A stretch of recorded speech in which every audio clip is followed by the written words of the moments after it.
US-EU trade deal and the 15% tariff. The heartbeat of the global economy echoed in Scotland. The US challenged Europe, "We'll take your goods with a 15% tariff, but in return we'll open a $1 trillion market." So, who really won? On July 27, 2025, at a major summit held in Scotland, US President Donald Trump and European Commission President Ursula von der Leyen announced a new trade deal that could reshape transatlantic relations.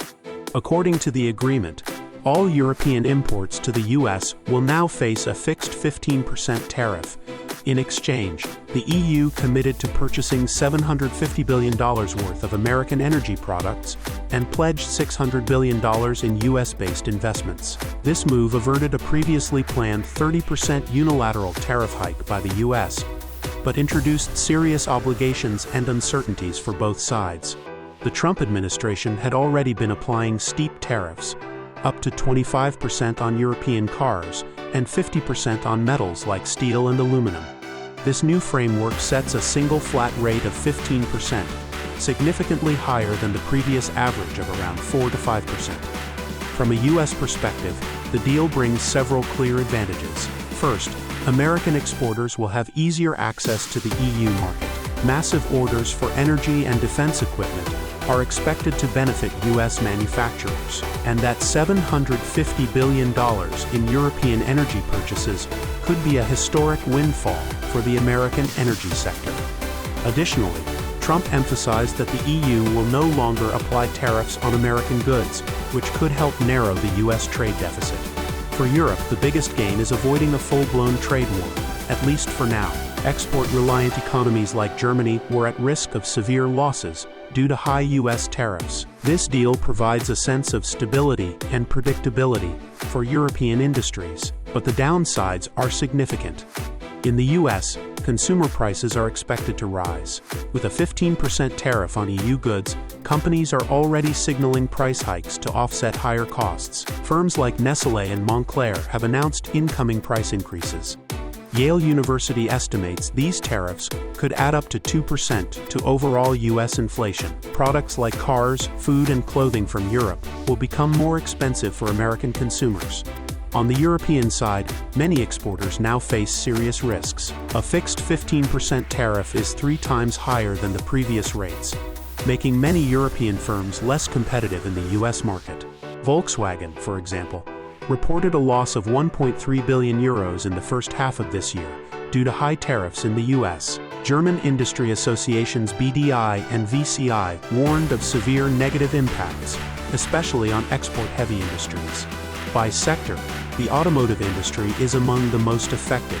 Major brands like Mercedes, BMW, and Volkswagen already face tariffs over 25% in the US. While the new 15% rate may seem like a relief, it's still a major added cost. Profit margins are under pressure, and competitiveness is declining. The chemical sector also took a hit. Germany's chemical industry, deeply reliant on exports, described the 15% tariff as very high, warning it could harm decades-old trade networks. Meanwhile, the energy sector stands to benefit, at least on the US side. The EU's $750 billion pledge includes LNG, oil, and even nuclear fuel purchases. This promises massive revenues for American energy firms. For Europe, it means reduced reliance on Russian energy sources, a strategic gain, but one that may bring higher consumer energy costs in the long run. In agriculture, the situation is mixed. Some food and processed agricultural products will be exempt, but key exports like wine and spirits face ongoing uncertainty. Economists warn that tariff hikes in these sectors could raise food prices, especially for goods with limited substitutes like coffee and fruit. Globally, the implications stretch far beyond the US and EU. Experts argue that unilateral trade actions like this undermine institutions like the World Trade Organization, WTO.